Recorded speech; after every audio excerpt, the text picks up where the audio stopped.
Atenção! Começa agora uma teleaula de matemática do ensino médio. Você vai assistir a teleaula de número 66. Bons estudos!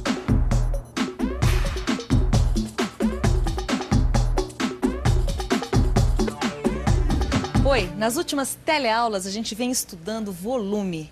E você viu como se calcula o volume de alguns sólidos geométricos. Agora, dê uma olhada aqui nessas miniaturas. Trata-se da mesma figura em 3 tamanhos diferentes.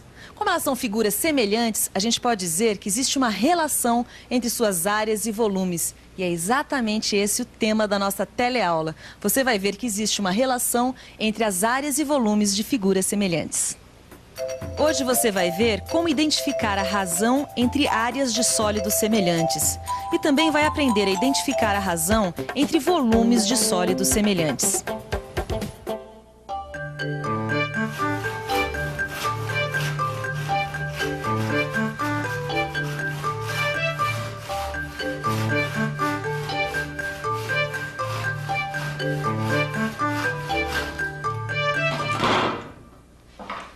Puxa, estão perfeitas essas miniaturas, hein? É incrível como elas são mesmo cópias fiéis umas das outras. É, só que agora chegou a hora de dar o preço. E eu tô na maior confusão. Ué, por quê? Ah, uma coisa eu já sei. O preço deve ser proporcional ao volume de material gasto na confecção. Ué, mas isso aí é óbvio, né? O preço sempre varia de acordo com o material empregado. Pois é, aí que está o problema. Eu só sei uma coisa. Quanto custou essa aqui, ó? A pequenininha. Ela tá me saindo a preço de custo o equivalente a R$5. Eu quero saber como calcular o preço das outras duas. Ah, isso não tem segredo, Zeca. Basta a gente conhecer a relação entre os volumes das peças que o problema será resolvido. E como que a gente faz isso? Como que a gente faz essa relação? Calma que a gente já chega lá. Mas antes disso, vamos estudar melhor o cubo. Assim a gente pode entender a relação que existe entre as áreas e volumes dos sólidos. Olha só, este aqui é um cubo mágico, ele é um quebra-cabeça. Mas infelizmente não é para resolver este quebra-cabeça que ele está aqui. Nós estamos com este cubo mágico para entender melhor a relação entre as áreas e volumes. Para isso, vamos conhecer o cubo e as suas medidas. Observe. Vamos considerar cada um desses cubinhos como sendo a unidade. São cubinhos cuja aresta mede 1. Se o cubo tem 3 desses cubinhos, sua aresta vai medir 3. Agora vamos ver o que acontece com a área da face e o volume do cubo quando a aresta é triplicada. Para começar, vamos triplicar a área. Aqui está a unidade do nosso cubo, um cubinho de aresta 1. E aqui está a sua área triplicada. Observe que a razão entre as medidas das arestas é de 1 para 3. E que a razão entre as áreas é de 1/3 ao quadrado, que é o mesmo que 1 sobre 9. Com isso, a gente pode concluir o seguinte. Se triplicarmos o lado do quadrado, sua área fica aumentada de 3 ao quadrado, ou seja, de 9 vezes. Bom, com isso você viu o que acontece com a área do quadrado se a gente triplicar o seu lado. Agora vamos ver o que acontece com o volume do cubo se a gente também triplicá-lo. Aqui a gente tem o cubo, que é a nossa unidade. Veja que seu volume é igual a 1. Agora vamos triplicá-lo. Veja o que acontece. A gente tem 3 placas, cada uma delas com 3 cubinhos ao quadrado. Então, o número total de cubos é igual a 3 ao cubo, que é 27.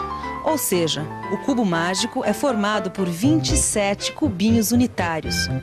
Logo, a razão entre os volumes dos 2 cubos é de 1 sobre 3 ao cubo, ou de 1 sobre 27. De uma maneira geral, a gente pode concluir o seguinte. Se a gente tem 2 objetos ou 2 figuras semelhantes como essas aqui, a gente pode dizer que a medida de uma vale k vezes a medida da outra. Onde k é o número que representa a razão de semelhança entre essas 2 figuras ou objetos. Com isso, a gente pode concluir o seguinte, que a área de uma vale k ao quadrado vezes a área da outra e que o volume de uma vale k ao cubo vezes o volume da outra. Para você visualizar melhor essas relações entre áreas e volumes de figuras semelhantes, observe a tabela. Veja, Quando duas figuras são semelhantes, a gente diz que a razão entre comprimentos é K, que a razão entre áreas é K ao quadrado e que a razão entre volumes é K ao cubo.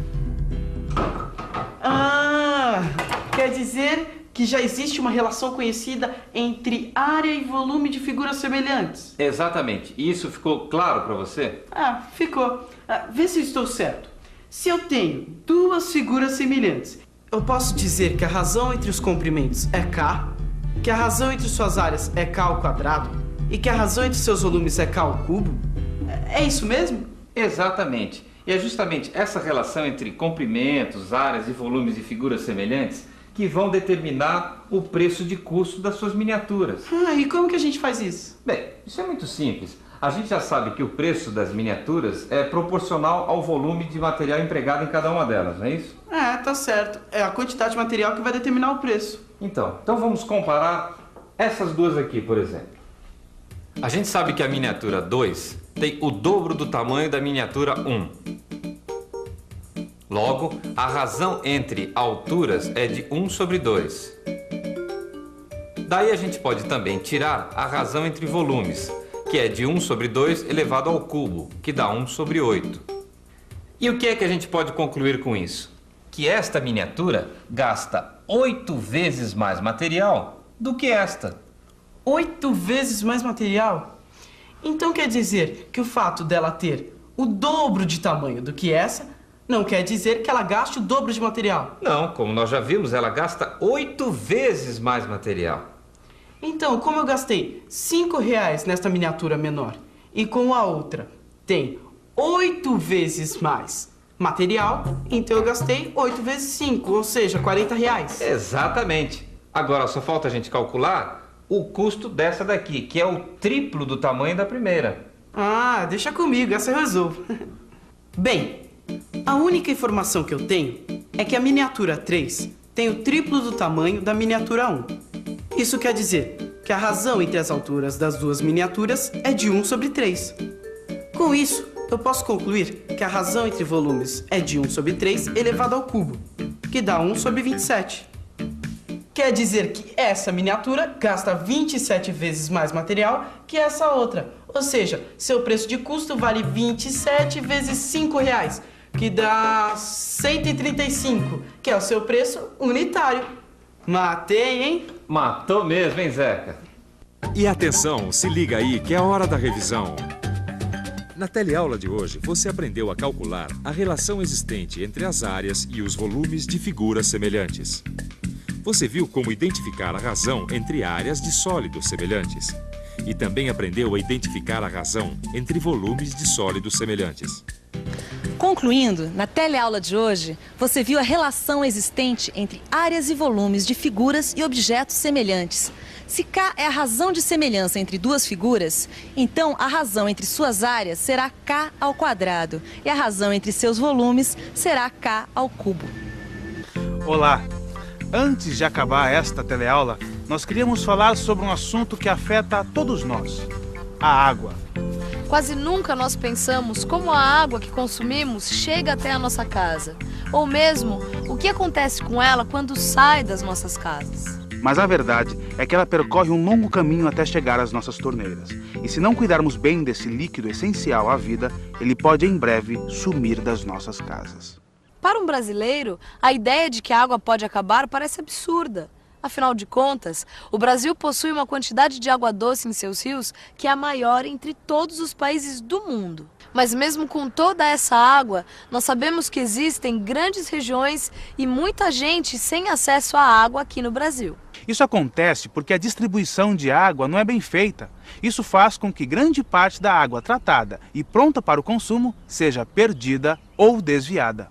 Outra coisa que dificulta o acesso à água é o problema com o esgoto doméstico, que não é coletado corretamente na maior parte das grandes cidades brasileiras. Ou seja, a grande maioria do esgoto doméstico produzido vai direto para os mares, rios e represas.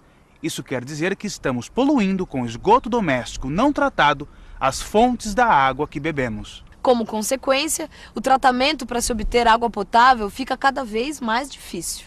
É fundamental que todos cobrem maior eficiência na distribuição de água e mais ações de saneamento básico por parte dos governos. Economizar água não é apenas uma maneira de gastar menos dinheiro, mas é a forma de ajudar a diminuir os problemas decorrentes da escassez de água. A água é um problema de todos nós. Vamos fazer a nossa parte?